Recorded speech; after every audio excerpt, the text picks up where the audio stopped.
तुम्ही सुद्धा मला सांगा, एखाद्याची आई डेंजर असेल बघा, तुम्ही एखाद्या मित्राची तुमच्या जर आई डेंजर असेल ना, तर तुम्ही त्या मित्राला भीत फोन करता. जर त्याच्या आईनं उचलला ना फोन, काय रे चुकून, नाही काही नाही काकी कुठे गेला तो, असंच मी फोन केला होता. ही दहशत असती बरं का. पहिलं लग्न केलं ती मुलगी पळून गेली, ती विकतच आणलेली होती ती. दुसरं लग्न मी करून दिलं, सोन्यासारखी मुलगी होती. मी त्याला सांगितलं की बाबा पहिलं काय झालं होतं मला माहित नाही, पण ही पोरगी फार छान आहे, खानदानी घरातली आहे, व्यवस्थित राहा. 3 महिन्यात मध्ये त्या पोरीनं मला फोन केला, मला इथनं घेऊन जाता येईल नाही, तुम्ही फाशी घेईल. मी फक्त तुमच्यामध्ये तर माणसांच्या पण नसबंदी करत होते, अगदी मरत होते माणसं त्याच्यामुळं, तरी ते करत होते. फक्त हिंदूंच्या नसबंदी बरं का. ही चुकीची कमेंट करू नका बरं का. आणि जे करेल त्याचे स्क्रीनशॉट घेतले जाते ना, तुमच्यावरच गुन्हे दाखल होतील, माझं काही नाही. तुम्ही जर चुकीच्या कमेंट करणार, कुठल्या तरी पक्षाचं नाव घेणार किंवा काहीतरी वेगळा प्रचार करणार इथे, तर तुमचा स्क्रीनशॉट घेतला जाईल. आणि सायबर कॅफेत मला बघा, मला पोलिसांनी फोन करून सांगितलं की ताई कालीचरण महाराज सॅल्यूट त्यांना भेटणार मी पुण्यामध्ये आल्यावर माझ्या भावा. ज्या वेळेला मी बोलते मला सगळे जण म्हणताय, माझ्या भावांना तुम्ही राग येऊ देऊ नका, हिंदुत्वाची वाघीण आमची संगीताताई, तुम्ही संगीताताई, आम्ही तुमच्या सोबत आहोत. आहेतच तुम्ही, परंतु तुम्हाला का वाटत नाहीये, आमच्या सुद्धा घरात मध्ये आहे ना शेरणी, का तुम्ही तिला आजाद करत नाहीये, का तुम्ही तिला डांबून.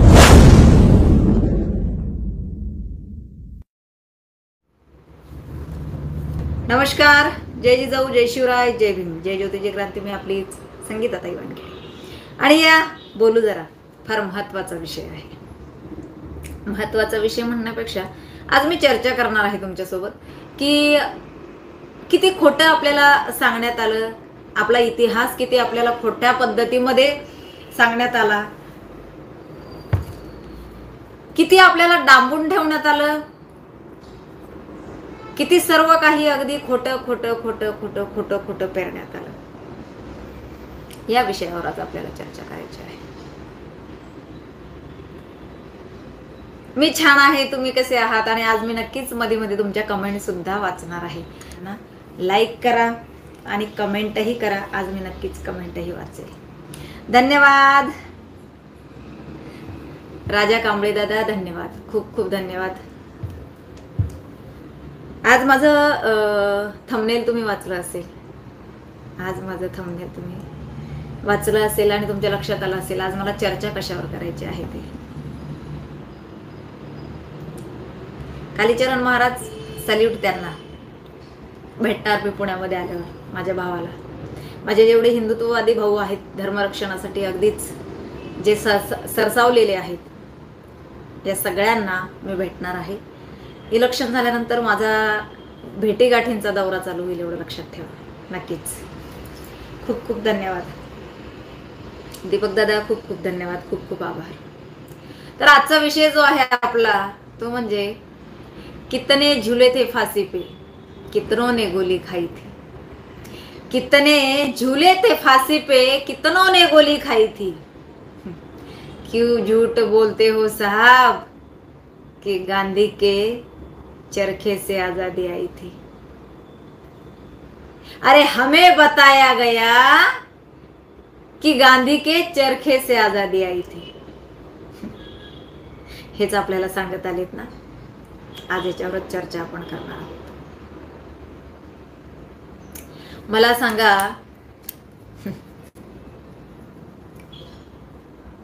राजस्थानमध्ये राणी पद्मावती आणि तिच्यासोबत शेकडो माता भगिनी, ज्या वेळेला अल्लाउद्दीन खिलजीने त्यांच्यावर आक्रमण केलं, कशासाठी हो? राणी पद्मावती मिळवण्यासाठी. परंतु त्या पवित्र नारीने, पतिव्रता नारीने लाखो हजारो महिला सोबत घेऊन तिने जोहर केलं.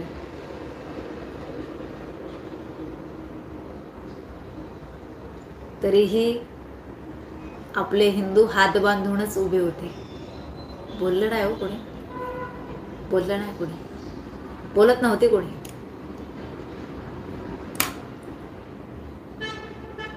आपल्याला सांगण्यात आलं अकबर महान होता, आपल्याला हे शिकवण्यात आलं की अकबर फार महान राजा होऊन गेला. मग महाराणा प्रताप कोण होते? महाराणा प्रताप यांना का बरं झुंजावं लागलं त्याच्याशी? कशासाठी? जर तो महान होता तर महाराणा प्रताप यांनी का झुंजले? म्हणजे आपला इतिहास हा फक्त खोटा खोटा खोटा खोटा आपल्यापर्यंत पोचवत आले. कोण पोचवत आले त्यांचं नाव घ्यायचं नाही आज आपल्याला. बाकी 2 दिवसानंतर तर काय मी मोकळीचे, विषयच नाही. मला काय कोणाचा बाप नाही अडवू शकत आहे, कारण माझ्या डॉक्टर बाबासाहेब आंबेडकरांचं संविधान माझ्यासोबत आहे. आणि मी वारंवार सांगत असते की त्या संविधानाने अभिव्यक्ती स्वातंत्र्य मला दिलेलं आहे बोलण्याचं. त्यामुळे मी अगदीच बोलणार. कुणीही चुकीची कमेंट करू नका बरं का. आणि जे करेल त्याचे स्क्रीनशॉट घेतले जातील आणि तुमच्यावरच गुन्हे दाखल होतील. माझं काही नाही. तुम्ही जर चुकीच्या कमेंट करणार, कुठल्या तरी पक्षाचं नाव घेणार किंवा काहीतरी वेगळा प्रचार करणार इथे, तर तुमचा स्क्रीनशॉट घेतला जाईल आणि सायबर कॅफेत मला पोलिसांनी फोन करून सांगितलं की ताई आजपासून प्रचार बंद झालेला आहे, त्यामुळे तुम्ही 2 दिवस शांत बसायचं. Okay, no problem. तुम्ही तुमचे व्हिडिओ टाकू शकता, वैयक्तिक टाकू शकता, तुम्ही धर्मावर टाकू शकता, पण प्रचार तुम्ही करायचा नाही. मी त्यांच्या तर पोलिसांच्या याचं मी पालनच करणार. परंतु जर कमेंट कुणी केली, मी त्यांना सांगितलं की चुकीच्या जर कमेंट मला कुणी विरोधकांनी केल्या, माझे हिंदुत्ववादी भाऊ बहीण अजिबात करणार नाही, मला गॅरंटी आहे त्याची. परंतु विरोधी व्यक्तीचे लोक जे आहेत ते नक्कीच करतील. तर त्यांनी सांगितलं ताई तुमच्या युट्यूबवर फार मोठं लक्ष असतं आमचं फार लक्ष असतं, त्यामुळे काळजी करू नका. जे कोणी चुकीच्या कमेंट करतील त्याचं अकाउंट चेक केलं जाईल, जरी फेक असेल तरी, आणि ते आम्ही बरोबर शोधून काढू. त्याच्यामुळे त्याच्यावर गुन्हे दाखल होतील. तुम्ही आचारसंहितेचा भंग करू नका. त्याप्रमाणे मी माझे हिंदुत्ववादी भाऊ बहीण हे फार सुज्ञ आहेत, त्यामुळं कोणीही चुकीची कमेंट करायची नाही. दीपक दादा विनंती आहे. आपला आज फक्त आपल्या धर्मावर, आपल्या स्वातंत्र्यावर बोलणं आहे आणि मला वाटतं त्या संदर्भातच आपण सगळ्यांनी बोललं पाहिजे. फार महत्त्वाचा मुद्दा आहे. लक्षात घ्या, पहिल्यापासून ज्या वेळेला हिंदूंवर घात झालेत, आक्रमण झालेत, त्या वेळेला आम्ही हिंदू कोटीच्या संख्येने असून सुद्धा अगदी गप मौन बसलोय. की शेजाऱ्याला मारतायत ना, अजून माझ्या घरापर्यंत आलं नाही, मग मी कशाला बोलू ना. माझ्या घरापर्यंत आल्यावर बघून घेऊ. हा विचार करूनच आतापर्यंत आमची संख्या घटत आली आहे. बागेश्वर धामचे जे पीठाधीश आहेत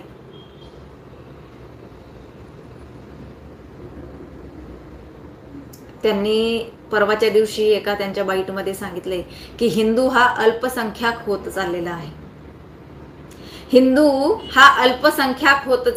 त्याचं कारण आणि संपत चाललेलं आहे.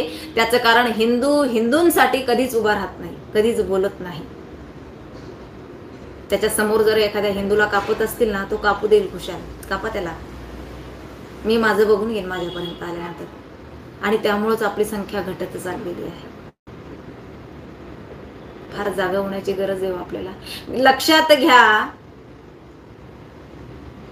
गांधीजीच्या बकरीची दोरी, जी बकरी गांधीजींनी पाळलेली होती ना, ते बकरीचं दूध प्यायचे गांधीजी, आणि त्यांच्या बकरीची दोरी अजूनही संग्रहालयामध्ये आपल्याला बघायला मिळेल अजूनही.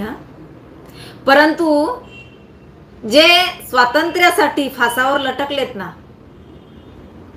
आपल्याला स्वातंत्र्य मिळावं म्हणून ज्यांनी आपल्या प्राणाची आहुती दिली, भगतसिंग, राजगुरू, सुखदेव, त्यांच्या दोऱ्या कुठं फेकून दिल्या? तो गांधीजींनी पाळलेल्या बकरीची दोरी संग्रहालयामध्ये आहे.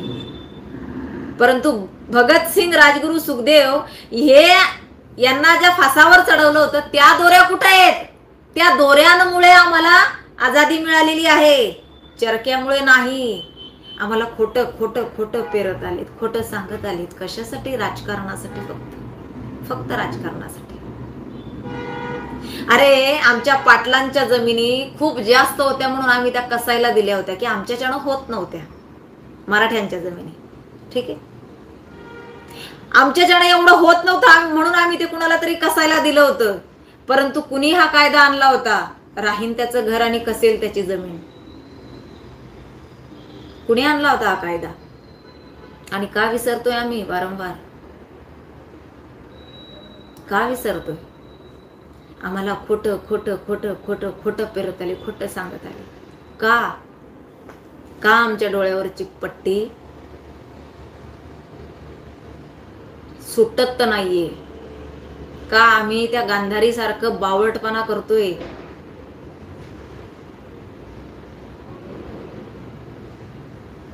तो कौरव आंधळाच होता, आंधळाच होता.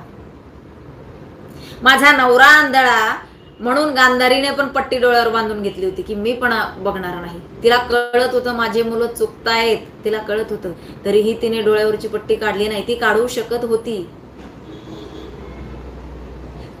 चांगल्या गोष्टीसाठी पट्टी जर डोळ्यावरची काढली असती ना तरी ते पापात गेलं नसतं. पण तिने शपथ घेतली होती, अजन्म मी सुद्धा डोळ्यावरची पट्टी काढणार नाही. का तर माझ्या नवऱ्याची दृष्टी नाहीये, माझ्या नवऱ्याला दृष्टी नाहीये, त्याच्यामुळं मी पण पट्टी काढणार नाही माझ्या डोळ्यावरची. आणि केवढा मोठा विध्वंस झाला. तिने जर डोळ्यावरची पट्टी काढली असती आणि कौरवांना समजावून सांगितलं असतं, तिच्या मुलांना त्यांना योग्य मार्गदर्शन केलं असतं, तर कदाचित तो विध्वंस त्यावेळेला झाला नसता. त्याच पद्धतीत आपण लोकांनी हे केलेलं आहे. लक्षात ठेवा, आपल्याला कळतंय हे चुकीचं आहे, संपत चाललोय आपण, हे वेगळं काहीतरी पेरण्यात येतंय, तरी सुद्धा आपण डोळ्यावरची पट्टी काढत नाहीत. हे कुठेतरी चुकीच्या मार्गाने आपण चाललोय, अधोगतीच्या मार्गाने आपण चाललोय, एवढं मात्र लक्षात ठेवा. मी वारंवार सांगते, हिंदू धर्मात मला सांगा तुम्ही, छत्रपतींच्या काळात मध्ये माझ्याकडे एक पुस्तक आहे, छत्रपतींची शिवनीती. मला वाटतं प्रत्येकाने ते आणलं पाहिजे घरी, प्रत्येक हिंदूंनी ते पुस्तक घरी आणलं पाहिजे, की छत्रपतींची स्त्रीनीती म्हणजे महिलांच्या बाबतीत त्यांचं धोरण काय होतं, महिलांच्या बाबतीत त्यांचं मत काय होतं, ते कशा पद्धतीची वागणूक महिलांना देत होते त्यांच्या राज्यामध्ये, त्यांच्या काळामध्ये. शत्रूची स्त्री जरी त्यांच्या राज्यातून जात असली ना तरी ती बोलत असे, अरे शोभा का राज्य है, यहाँ पे कोई डर नहीं हमें. एवढी ताकीद आणि तंबी दिलेली होती त्यांनी. मावळ्यांना सुद्धा एकाही स्त्रीचा अपमान होता कामा नये, मग ती कुठल्याही जाती धर्माची असू दे, कुठल्याही जाती धर्माची असू दे, स्त्रियांचा अपमान करायचा नाही. रायबागण म्हणून होती, तिला मुसलमानांनी तो खिताब दिलेला होता, रायबागण. ती राजपूतांची होती. परंतु ज्या वेळेला तिच्या नवऱ्याच्या निधनानंतर तिनेही, कारण पर्याय नव्हता हो, डायरेक्ट तलवारी मानेवर ठेवल्या जात होत्या. आमच्यासोबत हात मिळवणी करते का, मारायचं तुला पण. आणि तिला करावं लागली त्यांच्यासोबत हात मिळवणी, मुघलांसोबत. शूरवीर होती ती रायबागण. ज्या वेळेला मुघलांसोबत रायबागण होती, छत्रपतींच्या साम्राज्यावरती ही मुघलांबरोबर आली होती.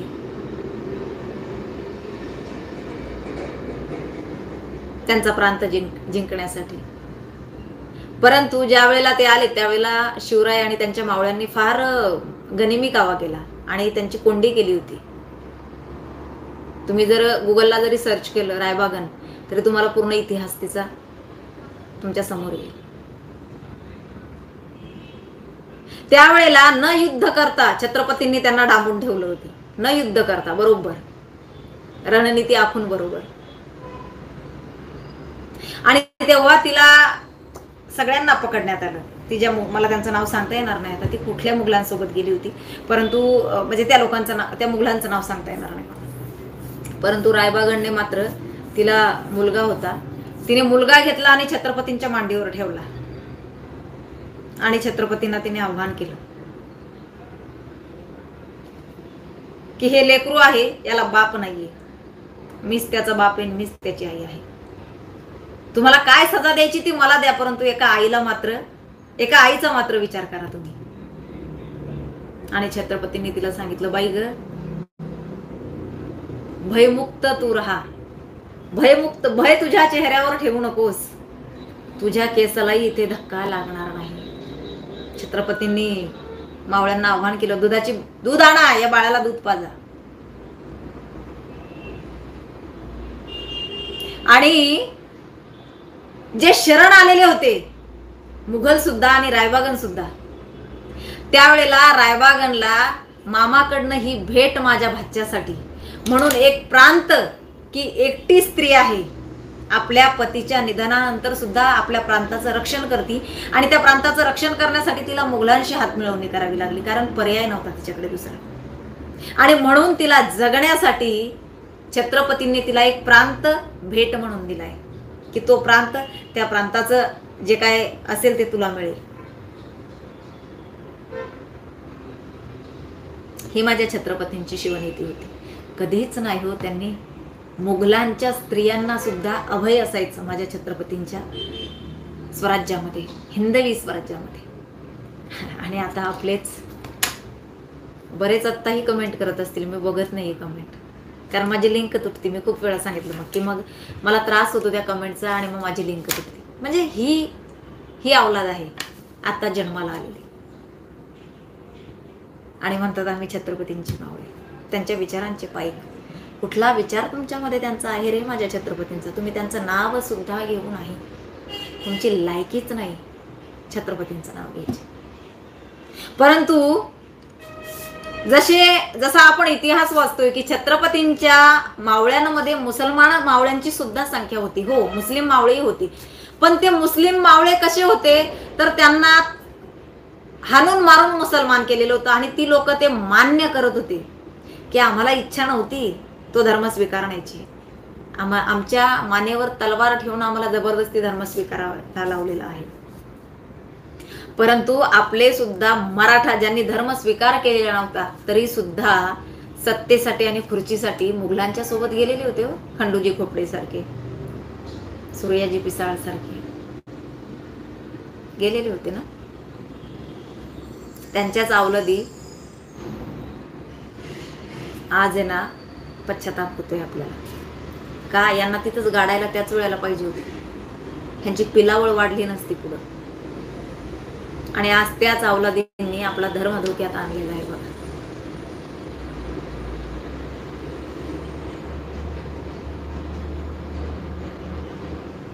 भयंकर परिस्थिती आलेली आहे, भयंकर परिस्थिती आलेली आहे, एवढं लक्षात ठेवा. मला सांगा कुठलं राष्ट्र हिंदू राष्ट्र आहे हो? भारत हा एकमेव देश आहे जो हिंदू राष्ट्र, म्हणजे तिथं हिंदू राहतात. हिंदू राष्ट्र अजून घोषित झालेलं नाही, परंतु हिंदू राहतात तिथे, जास्त संख्येने हिंदू राहतात. जर उद्या आज 25% आहेत, आपण 75% आहे. मला सांगा, आज आपल्याला 2 मुलांवर शांत बसा म्हणून सांगितलेलं आहे, त्यांनी मात्र डझन भर. ओके, किती वेळ लागणार आहे आपल्यापर्यंत पोहोचायला सांगा ना मला. सगळ्यात महत्वाचं, समान नागरी कायदा हा लागूच झाला पाहिजे. समान नागरी कायदा हा लागू झाला पाहिजे. जनसंख्येचं नियंत्रण करायचं आहे ना, मध्ये आम्हीच का करायचं, हिंदूंनीच का करायचं, तिकडेही झालंच पाहिजे ना. बऱ्याचशा गोष्टी आहेत, आज काही गोष्टींवर मला बंधन आलेले आहे, त्याच्यामुळे मला ते बोलता येत नाही. परंतु निवडणूक झाली की मी या सगळ्या गोष्टींवर काम करणार आहे, आणि तुम्ही सर्व भाऊ मला सपोर्ट करणार आहेत, एवढं मात्र खरं, याची मला खात्री आहे. आता मी शांत बसणार नाही. माझ्या धर्मासाठी मला जाग व्हावंच लागेल, पर्याय नाही हो. आता किती दिवस असं शांत आणि शंड बसणार आहोत आम्ही, किती दिवस? ह्यांनी नाटकं करून करून करून सहानुभूती मिळवली, ह्यांनी नाटकं करून करून करून यांचं नाव अजय अमर करून घेतलं. यांनी खोटं वागून वागून वागून नोटांवर यांचे फोटो छापून घेतलेत.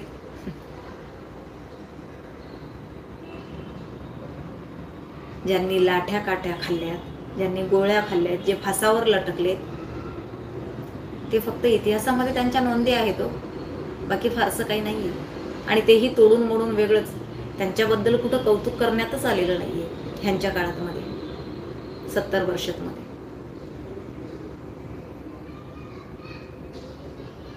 तरी आम्ही शांतच आहोत,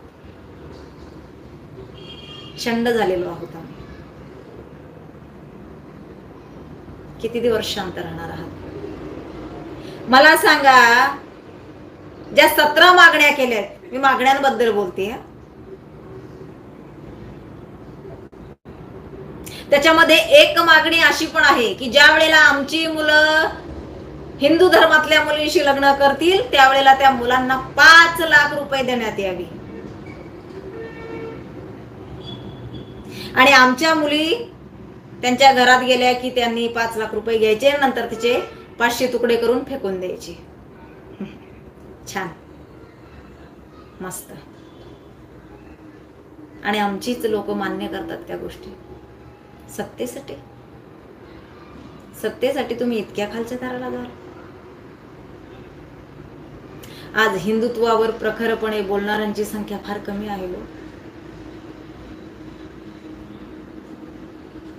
ज्या वेळेला मी बोलते मला सगळे जण म्हणताय, माझ्या भावांना तुम्ही राग येऊ देऊ नका, हिंदुत्वाची वाघीण आमची संगीताताई, तुम्ही संगीताताई, आम्ही तुमच्या सोबत आहोत. आहेतच तुम्ही, परंतु तुम्हाला का वाटत नाहीये आमच्या सुद्धा घरात मध्ये आहे ना शेरणी? का तुम्ही तिला आजाद करत नाहीये? का तुम्ही तिला डांबून ठेवलंय? का तुम्ही तिला प्रखरपणे तिचं म्हणणं मांडायचं असतं पण मांडू देत नाही? मला एका ताईचा फोन आला होता. मी प्रत्येकच गोष्ट नाही हो फेसबुकला या युट्यूबला मी ऐकवू शकते. माझ्या लेकींची शपथ घेऊन सांगते, रडत होती की मला सुद्धा मांडावं वाटतं ताई, पण मी कमेंट पण करू शकत नाही, कारण लोकांनी वाईट कमेंट केल्या तर माझ्या घरातले मला घरातून हाकलून देतील. का तुम्ही खंबीरपणे त्यांच्या पाठीशी उभं राहत नाही? सांगा ना. ज्या वेळेला चुकीच्या गोष्टींचा त्या विरोध करत असतील, खंडन करत असतील, त्यावेळेला तुम्ही लोक का त्यांच्या सोबत नसता? एक लक्षात घ्या, मी छोटंसं उदाहरण माझं तुम्हाला सांगते. मी फार सांगत नाही तुम्हाला मी फार मोठी वाघिणी, अजिबात नाही. मी सर्वसामान्यच मला मानते. मी माझ्या छत्रपतींच्या आणि डॉक्टर बाबासाहेब आंबेडकर यांच्या विचारांवर चालणारी बाई आहे. मी वारंवार तुम्हाला सांगते. अरे भावांनो, माझ्या 2 तरण्या ताट्या पुरी घरात मध्ये आहे. स्वामी शपथ खोटं सांगत नाही. एक 21 वर्षाची आहे, एक 18 वर्षाची आहे. अद्यापही माझ्या लेकींना कुणी चुकीचं बोलण्याची पण हिंमत केली नाही बघा. दोघी पण इंस्टाग्रामवर आहेत. सोशल मीडियाचं जग आहे, साहजिक आहे. कुणीही त्यांना मेसेज करून, मला फार अभिमान आहे त्या गोष्टीचा, चुकीचं बोललेलं नाही मेसेंजर मध्ये. आता फेक आयडी वाले नाही का, ते कमेंट करतात, त्या ब्लॉक करून टाकतात त्यांना. परंतु कुणाची हिंमत झाली नाही आतापर्यंत कुठल्या मुलाची त्यांना प्रपोज करायची किंवा अजिबात नाही. त्याचं कारण सांगू, बऱ्याच मुलांना माहिती नसतं. त्यावेळेला ते तू खूप छान आहे आणि माझी मुलगी मला आणून मोबाईल दाखव, मम्मी बघ. पण ज्या वेळेला त्याला मी सांगितले ना, तू संगीता वानखेडेंना ओळखतो का? कदाचित कुणी मुलं ओळखतही नाही म्हणतात. ते म्हणते एकदा सर्च कर ना. तो जातो, सर्च करतो आणि पुन्हा येतो, अरे हा रे तू पण वानखेडे. मग त्या कोण आहे? वानखेडे त्या कोण लागतात तुझ्या? ती सांगते माझी आईच येते. आणि त्यावेळेला तो मुलगा तिला कायमचं ब्लॉक करून पळून जातो. लक्षात ठेवा, हिंमत करत नाही कोणी चुकीचं बोलायचं. त्यामुळं तुम्ही डांबून ठेवू नका ना तुमच्या लेकींना, तुमच्या घरातल्या स्त्रीला, बहीण असेल, बायको असेल, तुमची आई असेल, बोलू द्या. ज्या वेळेला स्त्री डेंजर असते ना त्या घरातली, त्या घराकडे बघण्याची पण हिंमत कुणी करत नाही. हे अनुभवाचे बोल माझे आहे. आणि मी तुम्हाला पण सांगते, तुम्ही सुद्धा मला सांगा, एखाद्याची आई डेंजर असेल बघा, तुम्ही एखाद्या मित्राची तुमच्या जर आई डेंजर असेल ना, तर तुम्ही त्या मित्राला भीत फोन करता. जर त्याच्या आईनं उचलला ना फोन, काय रे चुकून, नाही काही नाही काकी कुठे गेला तो, असंच मी फोन केला होता. ही दहशत असते बरं का. तो चुकून पण तुमच्या मुलाला चुकीच्या मार्गाला नेणार नाही. तुम्हाला खतरनाक व्हावंच लागेल. संस्कार आणि संस्कृती ही महिलांनी टिकवायची असते. हे महिलांच्या हातात मध्ये दिलेलं आहे बरं का परमेश्वराने. हे डिपार्टमेंट महिलांच्या हातात आहे. त्याच्यामुळं संस्कार आणि संस्कृती त्याच बरोबर मुलांना शिस्त लावण्याचं काम हे आईचं असतं. तुम्ही जे त्याला हवंय ते तुम्ही द्या, हरकतच नाही. आपलं कर्तव्यच आहे ते. आपण जन्माला घातलंय ना मूल, त्याच्या गरजा भागवणं, त्याच्या गरजा पूर्ण करणं हे आपलं कर्तव्य आहे. आपण उपकार करत नाही त्याच्यावर. परंतु तो चुकीच्या मार्गाने गेला नाही पाहिजे, ती चुकीच्या मार्गाने नाही गेलं पाहिजे, ह्याच्याकडे सुद्धा आपलं तेवढंच लक्ष पाहिजे. हे फार महत्वाचं, एवढं लक्षात ठेवा. त्यामुळे स्त्रियांना अडवू नका. बंडखोर असतील ना, प्रोत्साहन द्या त्यांना. हा, तुमच्या घरात मध्ये जर खतरनाक स्त्री असेल ना, तुमच्या घराकडे बघण्याची पण हिंमत पुरे करत नाही. एवढं लक्षात ठेवा. फार महत्वाचं आहे, फार महत्वाचं आहे. बऱ्याच ठिकाणी आपण बघितलं, बाप फार खतरनाक असतो तरी त्यांचा मुलगा बेवडा निघतो. त्याचं कारण माहितीये का? ज्या वेळेला तो पहिल्यांदाच दारू पिऊन घरात मध्ये येतो ना, आईला माहिती असतं तो पिलेला आहे, आणि ती झाकून ठेवते. नाही, बापाला जर कळलं ना, ओरडेल बाप. तीच आई ज्या वेळेला कडक असते ना, मुलगा दारूच पिऊन येत नाही हो. अजिबात नाही. त्यामुळं बापाने असावं कडक, परंतु बापापेक्षा जर ती बाई कडक असेल ना, घराचे वाशे फिरत नाही. याचं जिवंत उदाहरण तुम्हाला मी सांगेल. माझ्याच घरातलं. माझा 2 नंबरचा चुलता आहे बघा. फार गरीब माणूस आहे, फार साधा, फार साधा माणूस. पण माझी काकी ना लय बांडगुळ बाई आहे. मला चोरून लपून ठेवायला आवडत नाही, जे खरं आहे ते. विचित्र बाई माझी काकी. लपून ठेवायचं, लपून चोरून ठेवायचं, झाकून ठेवायचं. फार चुकीची बाई, फार चुकीची बाई, तुम्हाला सांगते, फार चुकीची.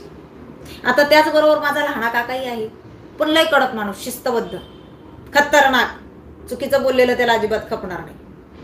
परंतु ती काकी पण माझी तेवढीच कडक आहे, त्याच्यासारखीच, लहानी काकी पण. हा, फार डेंजर आहे माझी काकी पण. परंतु माझी जी 2 नंबरची काकी आहे ना, मुलगा पिऊन आला ना तरी म्हणायचं नाही नाही, पिलेलाच नाही तो, काही पण म्हणतात शेजारचे पाजारचे. असं करून करून करून तिने मुलाला बेवडा केला पराखा. आमच्या खानदानात कुणी नाही हो असं. असा तो मुलगा झाला. लाज वाटते मला सांगायला, हा माझ्या काकाचा मुलगा आहे. लाज वाटते सांगायला. खूप चांगला माझा काका, फार देव माणूस तुम्हाला सांगते. पण ती बाई घरातली चांगली नसल्यामुळं आज तिच्या मुलीचं सुद्धा वाटोळं झालंय. ज्या वेळेला तिने मुलीचं लग्न करून दिलं ना, त्यावेळेला तिचा जावई एवढा चांगला होता. घरी जमीन जुमला, 12-13 एकर जमीन होती, दोघच भाऊ, छान सगळं काही व्यवस्थित. परंतु काय केलं माहिती का हिने? जावई हातात ठेवण्यासाठी, मुठीत ठेवण्यासाठी त्याला 8-8 दिवस यांच्या घरी ठेवायचं. म्हणजे कुठं? मुलीच्या माहेरी तिचा नवरा येऊन राहायचा, मुलगी पण राहायची. आता यांच्या घरामध्ये तो पोरगा बेवडा असल्यामुळे त्यानं त्या मेवण्याला पण दारू प्यायची सवय लावली. जो मुलगा कधी सुपारी पण खात नव्हता, तो मुलगा आज अट्टल बेवडा झालाय. माझ्या चुलतीचा जावई सुद्धा. म्हणजे मुलगाही तिचा बेवडा झालाय, जावई पण बेवडा झालाय. 2 लेकरं आहे त्या पोरीला. फिटाचा त्रास तिला चालू झालाय. परंतु ते माझ्या काकीने जर ह्या फालतूच्या गोष्टींचे लाड केले नसते, चुकीच्या गोष्टी लपून ठेवल्या नसत्या, तर आज त्या लेकरांच्या संसाराचं वाटोळं झालं नसतं, ती मुलं वायाला गेली नसती. माझ्याच घरातलं उदाहरण. मला लपवून ठेवायला आवडत नाही. मी पुन्हा तुम्हाला तेच सांगते. मी दुसऱ्यांचं कशाला सांगू, माझ्या घरातलं उदाहरण सांगते मी तुम्हाला. त्यामुळं स्त्रीने कडक असणं फार महत्वाचं आहे. कुठल्या चुका तिने लपवून ठेवाव्या मुलांच्या, हे सुद्धा फार महत्वाचं आहे.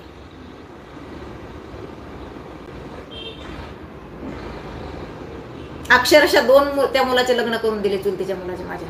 एकही बायको टिकली नाही, कारण तो इतका विचित्र आणि घाणेरडा आहे की म्हणजे मी म्हणते ना की तू शक्यच नाही आता परत त्याचं लग्न होणेच नाही, कारण मुलींची संख्या फार कमी आहे. पहिलं लग्न त्यांनीच केलं होतं माझ्या चुलत्याने आणि चुलतीने. कुठून तरी मुलगी विकत आणली होती 2-2.5 लाखांमध्ये आणि त्याचं लग्न केलं. ती मुलगी पळून गेली, कारण पैसे देऊन आणलेल्या मुलींच्या बऱ्याच आपण केस बघितल्या की त्याला राहत नाही, त्यांचा व्यवसाय तो असतो. दुसरी मुलगी माझी काकी आणि काका फार माझ्या पाया पडत होते, कारण मला माझ्या लग्नात मध्ये तो मुलगा फक्त 3 वर्षाचा होता. माझं ज्या वेळेला लग्न झालं त्यावेळेला मी पुण्याला आले 8-10 वर्षापूर्वी, माझे आई वडील पण पुण्यामध्येच आले. त्यामुळे तो ज्या वेळेला बाबा वयात आला किंवा ज्या वेळेला त्याचा लग्नाचा विषय घरामध्ये, त्यावेळेला तो काय करतो हे आम्हाला माहितीच नव्हतं. आम्ही आमच्या डोळ्यांनी बघत होतो त्याला, जसा चष्मा आमचा आहे तसा त्यातनं, की ना आपल्यासारखेच असणार आहेत. परंतु तो मुलगा इतका वाया गेलेला होता हे माझ्या काकाने पण मला सांगितलं नाही, काकीने पण सांगितलं नाही, मला चोरून ठेवलं माझ्यापासून. पहिलं लग्न केलं, ती मुलगी पळून गेली, ती विकतच आणलेली होती ती. दुसरं लग्न मी करून दिलं, सोन्यासारखी मुलगी होती. मी त्याला सांगितलं की बाबा पहिलं काय झालं होतं मला माहित नाही, पण ही पोरगी फार छान आहे, खानदानी घरातली आहे, व्यवस्थित राहा. 3 महिन्यात मध्ये त्या पोरीनं मला फोन केला, मला इथनं घेऊन जाता येईल, तुम्ही फाशी घेईल, मी फक्त तुमच्यामुळं लग्नाला होकार दिला होता, का तर मी संगीता वानखेडेची भावजय होणार आहे, संगीता वानखेडे माझी नणंद असणार आहे. हा फार विचित्र आहे. आणि त्याच वेळेला माझ्या भावाला जास्त झालं होतं, माझ्या सख्या भावाला कॅन्सर होता त्याला, तर त्याला जास्त सिरियस होता तो. त्यामुळे त्या पोरीने 3 महिने अक्षरशः नरक यातना भोगल्यात त्यांच्या घरात. माझ्या काकीने आणि त्या पोराने त्या पोरीला इतका त्रास दिला भयंकर, की अक्षरशः तिने फोन केला मला की मला इथनं घेऊन जा तुम्ही, मी सांगूच शकत नाही तुम्हाला, मला एवढा त्रास आहे या घरात. आणि ती आल्यावर तिने ज्या काही गोष्टी सांग, म्हणजे बघा एकाच घरातली माणसं पण अशी असतात, फक्त संस्काराचा फरक हो, आणि बाईमुळं फक्त सगळ्या गोष्टी, बाईमुळं इतकी वाट लागते. माझी काकी नालायक बाई असल्यामुळे ना घराची धूळधाणी झाली, तिच्या वाट लागली आहे घराची. त्याच्यामुळं घरातली लक्ष्मी, घरातली बाई कडक शिस्तबद्ध असणं फार गरजेचं आहे. ज्या घरातली बाई अशी नालायक असते ना, त्या घराचं वाटवं होतं बघा.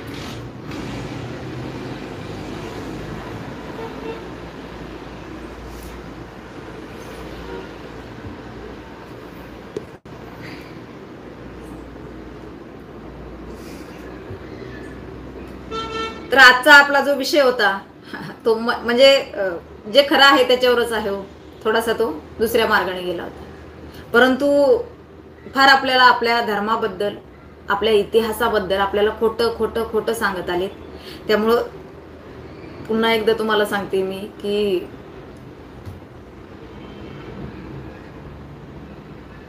कितने झूले थे फांसी पे, कितनों ने गोली खाई थी, हमें क्यों झूठ बताया गया कि गांधी के चरखे से आजादी आई थी. किती खोटं बोलण्यात आलं आपल्याला, आणि आपण तेच खोटं. भगतसिंग राजगुरू हे लटकले तो सुखदेव फाशीला, लक्षात ठेवा.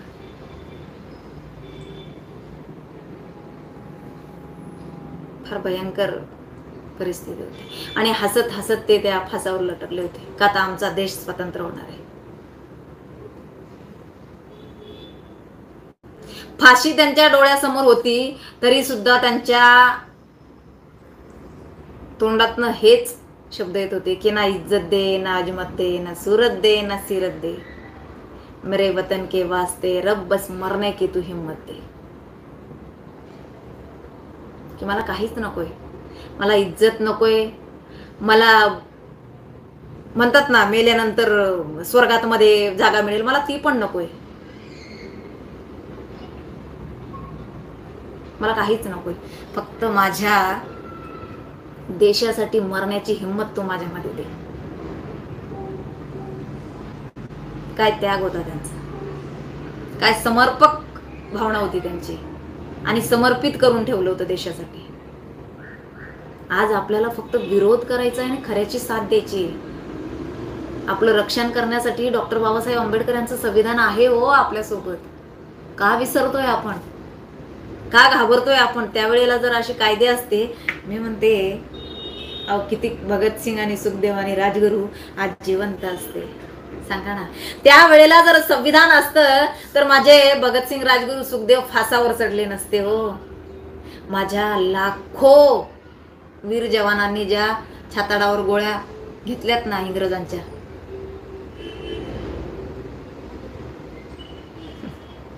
इंग्रजांना बंदूकच काढण्याची अनुमती दिली नसती. कारण लक्षात घ्या संविधान किती महत्वाचं आहे भावांनो. मी संविधानाची का पुजारी आहे. जर डॉक्टर बाबासाहेब आंबेडकरांनी त्याच्यामध्ये बंधनं नसते टाकले तर आपल्यासारख्या गोरगरिबांना, आवाज उठवणाऱ्या लोकांना खुलेआम झोडलं असतं. लक्षात ठेवा. अरे पोलिसांना सुद्धा ज्या वेळेला कुठे एखादी गोळी खर्च करावी लागते ना आणीबाणीच्या टायमाला, तरी त्यांना सुद्धा हिसाब द्यावा लागतो. लक्षात ठेवा, या लोकांनी काय हाल केले असते आपले. म्हणून वारंवार फार खंत वाटते मनाला, त्रास होतोय.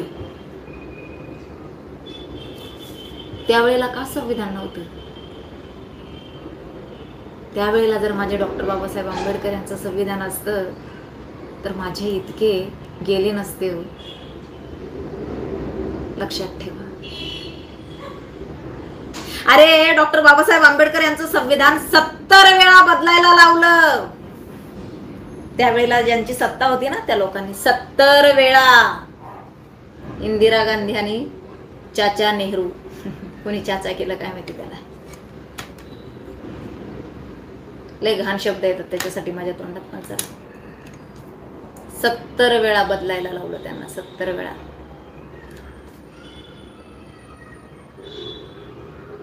तरी बाबासाहेब हटले नाहीत. या देशामध्ये लोकशाही त्यांनी आणलीच. कुणामुळे आलेली लोकशाही? डॉक्टर बाबासाहेब आंबेडकर यांच्यामुळे. उपकार माना त्या व्यक्तीचे. कधीच विसरू नका. कधीच विसरू नका. जितकं छत्रपतींनी आपल्यासाठी केलंय ना त्याच प्रमाणात डॉक्टर बाबासाहेब आंबेडकर यांनी सुद्धा, छत्रपतींनी तलवार उचलली होती आणि यांनी पेन उचलला होता. लक्षात ठेवा. हा, किती सोपी आपली लढाई करून ठेवली त्यांनी. बघा ना, कुणी आपल्याला भांडलं ना आपण त्याला मारावं अजिबात नाही. काय सांगताय संविधान? अरे जा ना पोलीस स्टेशनला. हा, तिथं पोलीस पेन चालवतील, बरोबर त्याला शिक्षा होणार आहे. तुम्हाला लाट्या काठ्या घेऊन त्याला मारायला जायची गरजच नाही. किती सोपं करून ठेवलं सगळं. आपल्याला इजा होईल अशा कुठल्याच गोष्टी त्यांनी केलेल्या नाही संविधानामध्ये. किती समान हक्क दिलाय सगळ्यांना. सांगा ना मला.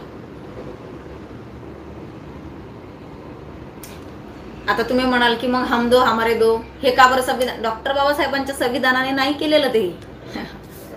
लक्षात ठेवा. हे नंतर लागू केलेले कायदे आहेत. बरेच कायदे लागू केले आहेत नंतर, बरं का. त्यांच्या काळात मध्ये तर माणसांच्या पण नसबंदी करत होते. अगदी मरत होते माणसं त्याच्यामुळे, तरी ते करत होते. फक्त हिंदूंच्या नसबंदी, बरं का. त्यांच्या नाही, हिंदूंच्या नसबंदी करत होते. डॉक्टर बाबासाहेब आंबेडकरांच्या संविधानामुळे नाही. मी पुन्हा एकदा सांगते, हम करो से कायदा. संविधान असताना सुद्धा खूप त्यांनी हम करो से कायदा करण्याचा प्रयत्न केला आणि म्हणून त्यांनी 3 वेळा डॉक्टर बाबासाहेब आंबेडकरांना हरवले. कारण त्यांना माहित होतं ही व्यक्ती जर निवडून आली ना आपलं काही खरं नाही. एवढं लक्षात ठेवा.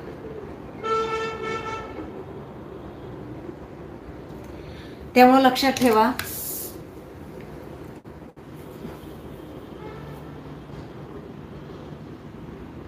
जागा होण्याची फार गरज आहे आता.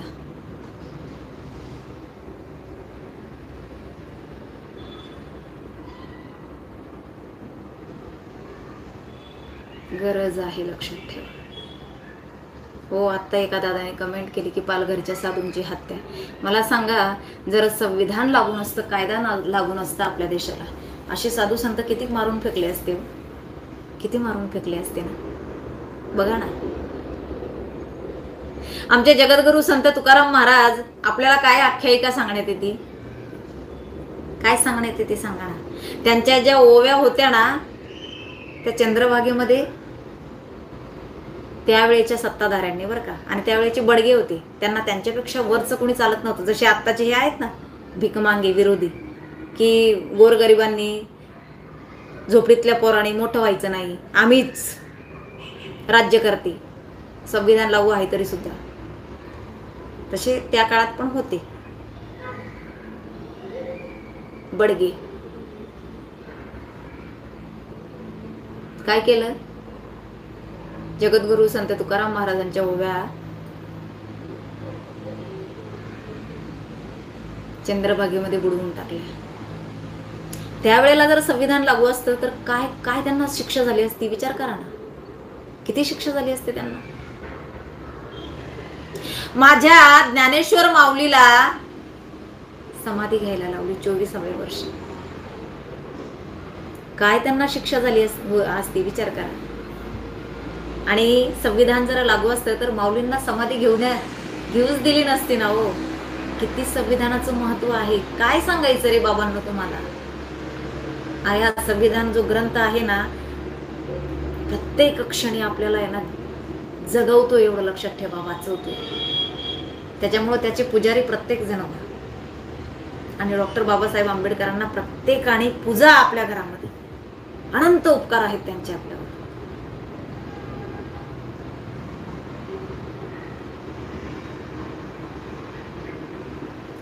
चला, हरकत नाही, फार मोठा व्हिडिओ होतोय आज आणि चार्जिंगही संपलेली आहे माझी.